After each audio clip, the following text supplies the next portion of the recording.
So I had a comment here on YouTube from somebody asking me about Harry Potter, and they had a friend who is into it and they wanted to get into it, but they've never really seen it, and they just wanted to know really like what my advice was about getting into it for the first time.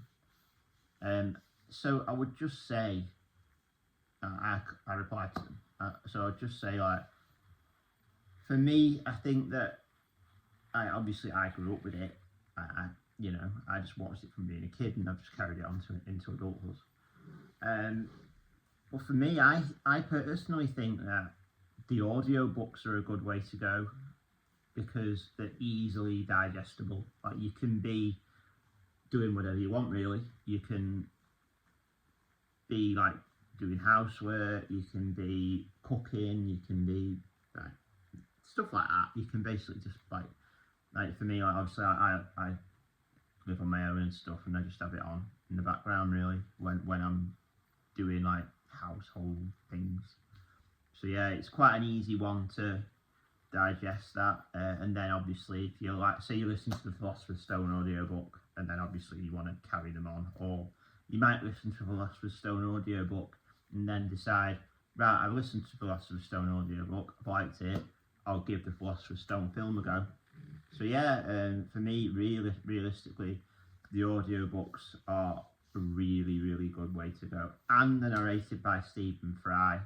I mean, what more could you ask for, really? Because obviously Stephen Fry has that sort of really, really good voice for them. I think Stephen Fry's voice for those audiobooks is amazing. I think that the fact that he's done that is incredible, and I love the fact that it is. I love the fact that it is him doing it, and I think that it's really, really good. So I'd recommend.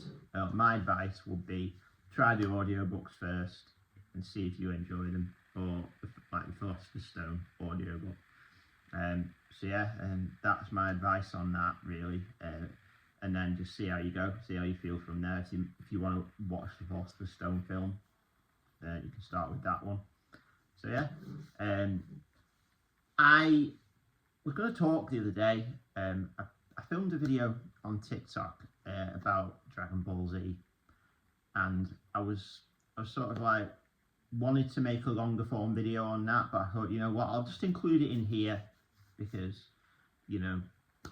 So yeah, the game's just come out recently. There's a new game come out, Dragon Ball Z Sparking Zero, and I know a lot of people probably played that now. I'm dead eager to play it. Like I do want to play that eventually. I just do.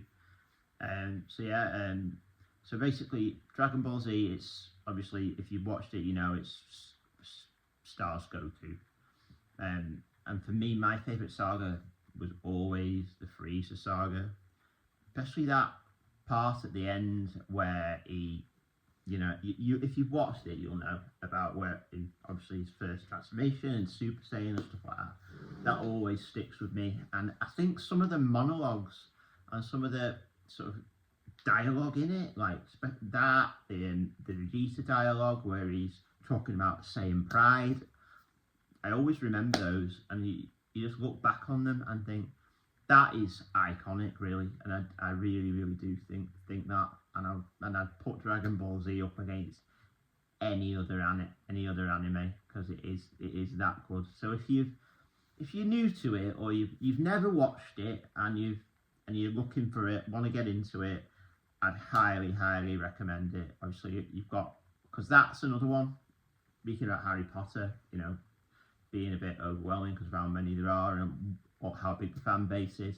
I think like Dragon Ball Z is a bit like that as well, just because of the sheer amount of episodes that there are, because it can be a bit overwhelming when you're wanting to get into something and there's so many episodes and you're like, where do I even start? So it can be a bit like that. Like, I recently, a few months ago, I started to watch Grey's Anatomy, and I was really enjoying it. This is the thing, like, I really enjoy them, but then I get to a certain point and there's so many episodes and I'm like, I can't really carry on because, well, I normally carry it on, I'll go do it for a while, and then I'll go back to it, and then I'll watch a bit more of it, and they'll have like a big break in between, and then I'll go back to it, because I wasn't really enjoying Grey's Anatomy when I first watched that, and I thought it was decent, and because I've been recommended that by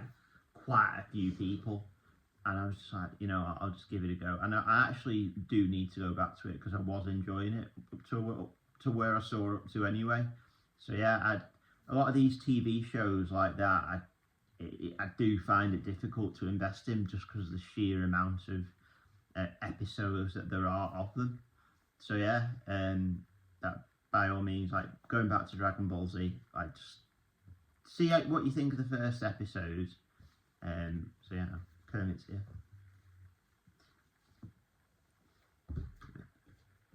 Yeah, see what you think of the first episode, and then just go from there really. But yeah, something that I did also want to mention was, obviously I'm heavily into WWE and things like that. So it was Crown Jewel last night. Saturday. Yesterday. That was I thought it was an okay show overall. Obviously, there were a few matches on it that I stood up above and beyond. Obviously, the main event with Cody Rhodes and Gunther, the Liv Morgan match against Nia Jax. I mean, for me personally, I did a video about this on TikTok. I stitched a video about it, and Liv Morgan, for me, I just think that where she came from, when she very first got to WWE, and she was in NXT and she was well known, or people got on her back about not being a very good in-ring worker and a good promo and stuff like that. And I just think that, when you look at somebody like that and you think, to see how well they have come forward and to see how well they've improved, and when somebody just continues to keep going and get better and get better and get better and get better and improve and improve and improve to the point where now, I mean, you watched that match against Nia Jax last night, and when she was the one that won, you saw the emotion on her face, because you could see in that moment that is what she was thinking of. She was thinking of all those times that people said to her that she wouldn't make it, through all of the matches getting cut short, through all of the 2-minute matches when Vince McMahon was in charge and things like that. So to go through all that, and then to now be standing there, Women's World Champion, first ever Crown Jewel Champion, which that will always be an accolade that she will hold now, being the first ever Crown Jewel Champion. That will always be Liv Morgan now, the first ever Women's Crown Jewel Champion. So yeah, that's just me really, because back in the day, I've watched WWE for years, and I've always been, and I always was, someone who, I always liked the people that nobody ever really gave a chance to. And that's just something inherently within me, really. I've always been drawn to those people that, were not supposed to make it, but did. Those are the people who I always, went towards. I remember The Miz, when people were hating on The Miz, I was always a fan of his. Back in 2010, I was always a fan of his because of that reason. Because everybody thought, and nobody wanted that guy to make it, and you could just tell, you could just see it. There was a promo that he cut when he was United States champion, I think it was against MVP, and he's standing in the background, or in the backstage area, and he's talking, and he's basically saying, he uses people's negativity as fuel, and he's wanting to turn his critics into believers and stuff like that. And I think that is something that it's always sort of resonated. Like it's always something that it's at least for me, ever since hearing that, it's always been there in the back of my mind. It's something that you can actually do. You can actually do things like that, and you can just keep going with it, and keep going with it, and keep going with it. I mean, for me personally, you know, like I've had my family tell me, like, you know, like just the other week, I had one of my family members say to me, "I'm not the big guy I am, and I never will be," and stuff like that, which isn't my intent at all. It's just, you know, when you hear stuff like that, at least this is just my opinion. When people say stuff like that to me, it just motivates me even more to do the thing, because I won't really have anyone say that. I won't have anyone say that to me. I won't have anyone say stuff like that. I'll be like, you know what? No, you know, I'm gonna prove you. I'm gonna prove to you. Yeah. So that's just me anyway. That's just my opinion. I'll just basically. Sometimes that's what I get like. I'll be like, you know, if someone says something like that, I'll be like, I'm gonna prove you wrong, and that's me. That's just something that I do. You know, because I do like take inspiration from things like I've just previously talked about, and I'm just like, no, it can be you. Why not? Why can it not be? So anyway, yeah, I just thought I'd comment on like Liv Morgan and that, like, because that made me think, like, you know, just to see how far that she's come in that moment, and I was like, you know, it's just felt really good to see it. I mean, even Drew McIntyre, when he got fired and came back, you know, you could just see the difference in him, and those are the sorts of things that I'm talking about with this.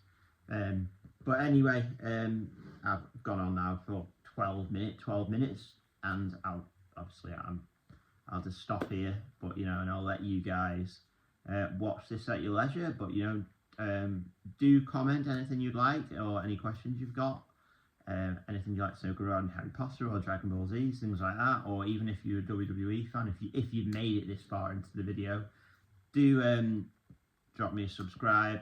It is greatly appreciated. And also these like longer form videos, like I've actually, you know, today, like I felt like a little mini win, because I post these, and I literally saw today that the last one of these I did has had like over 100 views now. I mean, I know 100 views is, but for me that was like a mini win, like, because it just made me think, wow, like over 100 people have actually clicked on one of my videos, and I was like, that made me feel really good. That's knowing that 100 people have done that. So yeah, anyway, I'll leave it there. Yeah, and I shall see you in the next one.